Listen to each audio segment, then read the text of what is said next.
Fala turma, tudo bem? Professor André Eduardo e vamos conversar hoje sobre cinética química. Cadernos apostos, lápis, borracha, porque vamos trabalhar em cima de alguns conceitos que vão precisar serem anotados, beleza? Nossa aula de hoje, introdução à cinética química. Vamos conversar sobre velocidade média, velocidade instantânea, condições para que ocorra uma reação. Além disso, o complexo ativado e energia de ativação. Pessoal, o que é a cinética química? Cinética química, quando você escuta só a palavra cinética, após tu já deve ter ouvido alguma coisa sobre a energia cinética, cinética dá a entender sobre movimento, dá a entender sobre velocidade, como as coisas acontecem. Cinética química é a parte da química que estuda a velocidade das reações e os fatores que influenciam com que ela ocorra. É muito interessante você entender que uma reação química, como nós estudamos nos vídeos anteriores, a gente tem reagentes e produtos, beleza? No começo da reação, nós temos um número máximo de reagentes e você não tem produto. Quando essa reação começa, você coloca os reagentes em contato, essa reação começa por si só, você percebe que produtos estão sendo gerados enquanto reagentes estão sendo consumidos. Então, olha aqui, imagine uma equação química, uma reação química genérica, na qual nós vamos chamar ela de A indo para B. A está se transformando em B. Então, pela lógica do processo, você sabe que conforme mais B está surgindo, mais A está sendo consumido, está sendo convertido. Olha esse gráfico. Ao decorrer do tempo, a tendência dos reagentes numa equação, numa reação química, é com que eles diminuam. Enquanto que a tendência dos produtos numa equação química é com que eles aumentem. Vamos trocar essa imagem por essa imagem. A sobreposição. Esse gráfico aqui ilustra com muito louvor o que acontece em termos de quantitativos uma reação ao decorrer do tempo. Nós temos aqui no eixo X o tempo e aqui no eixo Y a quantidade daquele determinado reagente e a quantidade daquele determinado produto gerado. A quantidade de A e a quantidade de B. Ao decorrer do tempo, você pode ver que enquanto A está decaindo, B está subindo. Enquanto A está sendo consumido, B está sendo produzido. Então, essa relação tem que estar muito clara para vocês. Esse gráfico ilustra isso. Olha aqui, ao decorrer do tempo, um está sendo consumido, enquanto outro, de forma simultânea, está sendo gerado. Beleza? Pessoal, então, em cima disso, como eu disse, a cinética química vai trabalhar sobre a velocidade das reações. Nós temos reações que são muito rápidas, reações que são instantâneas e reações que são lentas. O que difere uma vela com o seu pavio aceso, queimando de forma lenta, de uma explosão, às vezes. Você acender um pavio de uma dinamite, a velocidade daquela reação. A velocidade média, a gente pode determinar ela como o quociente de variação da quantidade de uma das substâncias pela variação do tempo. Você sabe quanto daquela substância variou naquela reação em quanto tempo. Basicamente é Vm o delta da quantidade pelo delta do tempo. Delta é sempre variação, lembre-se. Delta da quantidade em módulo. Por quê? Para não dar uma velocidade negativa. Simples assim. Então você vê o quanto daquele produto está sendo consumido, ou o quanto daquele produto o quanto daquele reagente está sendo consumido em determinado tempo, ou o quanto daquele produto está sendo gerado em determinada quantidade de tempo. Vale separar aqui, para deixar bem claro, essa equação, velocidade média, é igual à variação da concentração daquele determinado composto. Variação da concentração é o final menos o inicial pela variação do tempo. O tempo final e o tempo inicial que você marcou. Beleza? Como padronização, a unidade de medida para velocidade média, mol por minuto, mol litro por minuto. Velocidade média, continuando, nós temos ainda, uma vez que você sabe a velocidade de consumo de um reagente, ou a velocidade média da qual aquele determinado produto está sendo gerado, você consegue calcular, pessoal, a velocidade média daquela reação química, na qual você vai determinar essa velocidade média pelo módulo da velocidade do consumo de um reagente ou de formação do produto dividido pelo seu respectivo coeficiente de substância. Então, uma vez que você sabe a velocidade média de determinado produto, você vê que formou lá, nós temos ali a reação, por exemplo, aqui ó, a reação dada aqui, Azão, Azinho, Azão, Bzinho, Bzão, Czinho, Czão.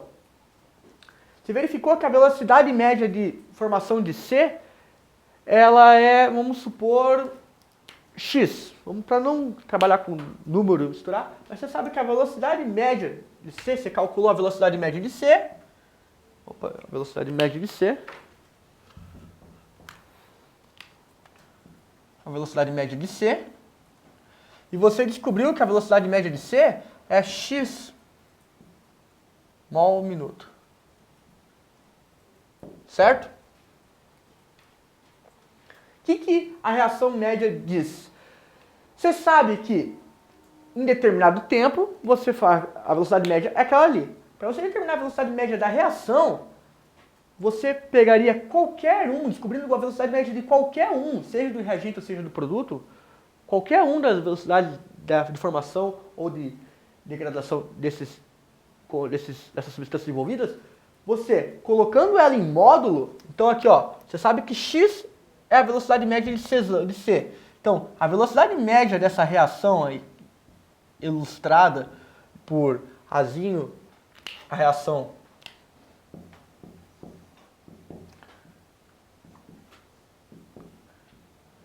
você sabe que a velocidade média dessa reação se dá, você consegue descobrir, pelo módulo da velocidade média de C, no caso x, dividido pelo coeficiente dele, o Czinho.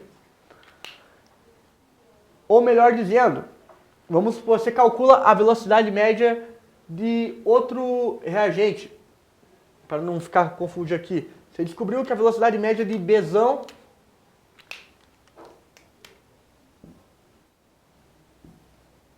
é igual a Y.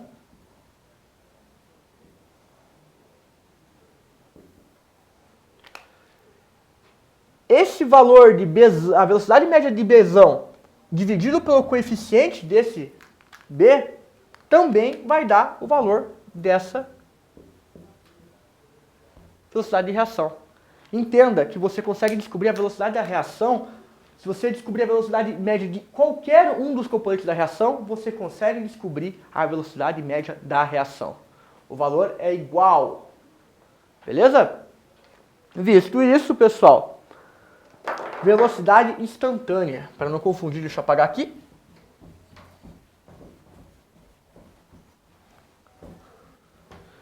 Velocidade instantânea. Ela corresponde a uma reação que é tão rápida, tão rápida, tão rápida que tende a zero. De tão rápida que ela é. O intervalo de tempo é muito pequeno. Como metodologia para você identificar e determinar essa reação instantânea, você traça uma tangente à curva desse ponto. Olha aqui no gráfico. Você trazendo uma tangente a uma determinado ponto dessa curva, você determina aonde a reação ela é instantânea, de tão rápida que ela é. É quando você determina, é o ponto mais rápido onde está correndo aquela reação química. Durante a velocidade, nós temos a curva de velocidade, aqui no caso temos a curva de consumo ali do peróxido de hidrogênio, por exemplo. Você consegue determinar naquele ponto específico, existe um ponto na curva que a reação é tão rápida que ela tende a zero. Isso que é a determinação da velocidade instantânea.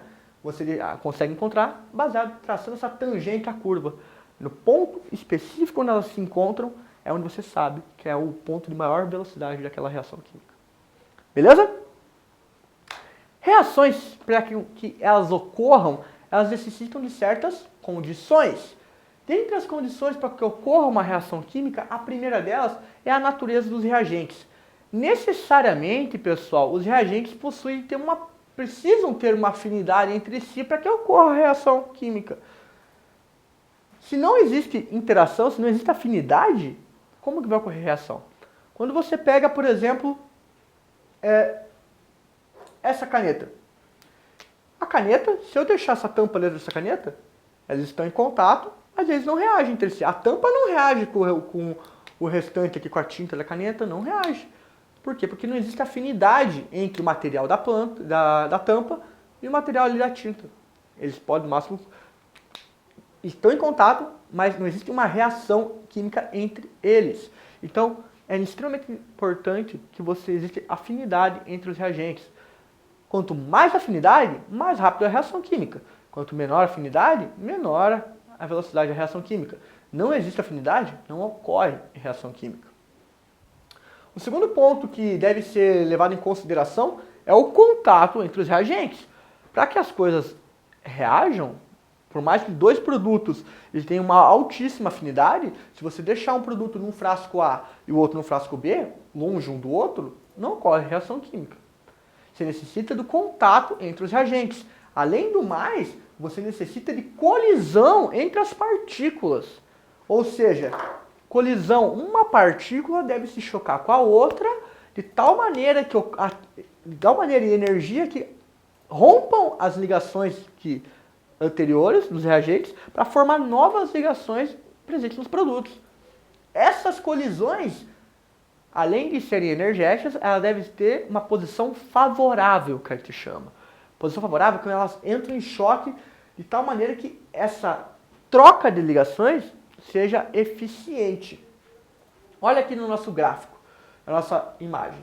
Nós temos aqui moléculas em posições desfavoráveis, orientação desfavorável. Não ocorre colisão. Então, uma vez que não ocorre colisão, não vai ocorrer reação. Outro momento também, orientação desfavorável, a colisão não é efetiva e também não ocorre reação. Agora, quando existe uma orientação favorável e uma colisão efetiva entre as partículas, ocorre a reação química. Beleza? Partindo já dessa ideia de troca, de colisão favorável, troca de energia, toda reação química vai formar um complexo ativado. O que é esse complexo ativado? O complexo ativado, a gente pode conceituar ele como uma estrutura intermediária, na qual é uma estrutura que já tem ligações enfraquecidas, vestígios dos reagentes, e está formando as novas ligações que vão ser aquelas presentes nos produtos. Um complexo ativado é essa estrutura que possui uma geometria, possui uma estrutura de alta energia. Por si só, complexos ativados eles possuem uma alta energia, e qualquer reação química para que ocorra qualquer reação química para que ocorra de maneira geral, ela necessita dessa formação de energia. Já vai ver que daí o conceito de energia de ativação. Porém, tenha em mente que a formação desse complexo é necessária para que ocorra a reação química. Temos aqui, no caso, O2 reagindo com nitrogênio, oxigênio reagindo com nitrogênio. Condições maravilhosas de colisão, energia, se chocaram, ocorreu troca. Olha aqui, ó, nitrogênio e oxigênio se chocaram ao ponto que as ligações formou um complexo ativado. Esse complexo ativado, o que está acontecendo no complexo ativado, pessoal? As ligações de nitrogênio e nitrogênio estão se rompendo, as ligações de oxigênio e oxigênio estão se rompendo, e estão se formando ligações entre o oxigênio e o nitrogênio, de tal maneira formando o óxido nítrico. Óxido nítrico, que é o exemplo ali do produto gerado. Então, complexo ativado, estrutura intermediária. E como eu comentei, o complexo ativado é uma estrutura que, por si só, ela requer muita energia, ela apresenta muita energia. Para a formação de um complexo ativado, os reagentes precisam ter uma energia, absorver um certo grau de energia para a formação do complexo, e somente posterior a isso ocorrer a reação, diminuir a energia ou se manter. Mas necessariamente ocorre uma absorção de energia para formar aquele complexo ativado. Essa absorção de energia, essa energia necessária que a gente fala, é o nome que a gente dá, o conceito, esse conceito, o nome dela é energia de ativação. Falando então que energia de ativação é a energia necessária para a formação do complexo ativado e, consequentemente, para que ocorra a reação química. Muito importante, quanto maior a energia de ativação, quanto maior a energia de ativação, mais lenta é a reação, mais devagar. Por quê? Porque você requer muita energia para que ocorra a formação do complexo e posteriormente a reação. Quanto menor a energia de ativação, mais rápida é a reação química. A reação química, então, como ciclos, anotem isso, a reação química depende da energia de ativação e a velocidade dela é proporcional a essa energia. Quanto maior a energia de ativação, mais lenta, inversamente proporcional, desculpa. Quanto maior a energia de ativação, menor a velocidade. Quanto menor a energia de ativação, maior a velocidade. Energia de ativação e velocidade são inversamente proporcionais. Quando a gente trabalha com energia de ativação em reações endotérmicas e exotérmicas, olha como que mudou já o gráfico daqueles que a gente estava vendo em termoquímica. Pessoal, uma reação que os reagentes possuem uma menor energia que os produtos, ou seja, a energia dos produtos, a entalpia dos produtos é maior do que a entalpia dos reagentes, nós temos uma reação endotérmica. Por quê? O produto está com maior energia do que o reagente, logo absorveu energia no processo. Reação onde a entalpia do reagente é maior do que a entalpia do produto, logo ocorreu liberação de energia no meio do processo. Reação exotérmica. Olha o exemplo aqui. A2 mais B2 para formar 2AB nesse processo aqui endotérmico. Pessoal, olha o caminho que tem que ser feito. Toda esse de HR, da entalpia da reagente até a energia de ativação, toda essa energia para formar o complexo ativado, para posterior liberar uma parte dessa energia, na qual vai se estabilizar ali na entalpia do produto, formado que é o 2AB. Muito importante, a entalpia do reagente com a entalpia do produto. Essa aqui é a variação da entalpia que a gente tanto discutiu em termoquímica. Só que aquela curva agora não é mais algo plano. Existe uma formação do complexo ativado. Então, você percebe que mudou um pouco a visualização desse gráfico. Olha aqui numa reação exotérmica. Entalpia do reagente. Mesmo sendo uma reação exotérmica que vai liberar energia, olha aqui, ela absorve energia, forma o complexo ativado e depois libera mais energia daquilo que ela absorveu. Isso caracteriza uma reação exotérmica. A variação da entalpia é basicamente aqui essa diferença entre a entalpia do reagente com a entalpia do produto, visualizado no gráfico. Para encerrar esse assunto, olha esse exercício. Sobre o diagrama a seguir, que representa a entalpia de uma reação química, assinale o que for correto. A energia de ativação da reação CdAb é igual a ΔH2 menos ΔH3. A variação da entalpia 2 menos a variação da entalpia 3. Vamos olhar o gráfico. Você tem a coordenada da reação, você tem no eixo X, no eixo Y a entalpia. Se você ler a reação da esquerda para a direita, você verifica que A mais B tem uma variação entálpica, H1, ΔH1, absorve energia para formar o complexo ativado, ΔH2, certo? E libera menos uma parte dessa energia que forma o produto CD, ΔH3. Se você fosse verificar a reação da esquerda para a direita, você ia falar que é uma reação endotérmica, na qual a energia de ativação para que ocorra a reação de AB para CD é o ΔH2, menos o ΔH1. Então, porque o ΔH2, que é a variação total, menos o ΔH1, que é a variação da entalpia que você já tem nos reagentes, seria a energia de ativação necessária caso a reação fosse da esquerda para a direita. Mas o que ele está falando? Ele está falando que a variação, a energia de ativação da reação é de CD para AB é igual a ΔH2 menos ΔH3. Ou seja, você vai ler essa reação química agora da direita para a esquerda. De tal maneira, então, que CD absorve energia para formar um complexo ativado e libera uma quantidade de energia, formando AB. Qual que é a energia de ativação de CD para virar AB? Olha, você tem o valor ΔH3, que é o valor, a entalpia do produto, do CD. Você tem a entalpia, a variação da entalpia do complexo ativado como um todo. A energia de ativação é sim o ΔH2 menos o ΔH3. E olha, se você traçar uma reta aqui, continuando, você verifica que é só aquele feixe de energia necessário para formar o complexo ativado. Então a resposta da 01 está correta? Sim, está correta. A reação AB mais CD é exotérmica. Pessoal, lendo agora a reação da esquerda para a direita. AB para CD, energia, o CD é produto, o produto tem mais entalpia, tem mais energia do que o reagente. Logo, absorveu a energia no meio. Então é uma reação endotérmica, não exotérmica. 4. A entalpia da reação AB para CD é igual a ΔH3 menos ΔH1. Pessoal, a entalpia de reação de AB para CD, você está lendo a entalpia agora também, da esquerda para a direita. A variação da entalpia, você vai pegar ΔH3 menos o ΔH1. Você tem a variação da entalpia? Correto. A variação da entalpia, traça uma linha aqui, ó, seguindo AB até CD. Foi aquilo ali que variou de energia de reagente para produto. Está correto. Por fim, a energia de ativação da reação AB para CD é igual ao ΔH2. Pessoal, AB para CD é igual ao ΔH2, a energia de ativação dessa energia? Não. A energia do complexo, a energia de ativação da reação AB para CD é igual ao ΔH2 menos o ΔH1. Por quê? Porque os reagentes já têm energia também. Beleza? Pessoal, essa foi a primeira aula que nós tivemos sobre cinética química.